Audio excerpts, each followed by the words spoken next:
Hey everyone, today we're making chocolate cake in a mug.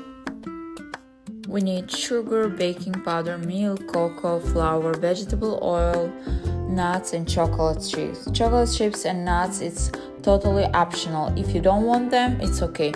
Also, I suggest to get big size of mug because butter will increase in size. Mine is 24 ounces. We need vegetable oil, milk, baking powder, flour, cocoa, sugar, nuts and chocolate chips. Stir nicely. Place in a microwave for 1 or 2 minutes. It depends how powerful is your microwave. Now it's ready. If you like my videos, please give me a thumbs up. Thank you. Enjoy.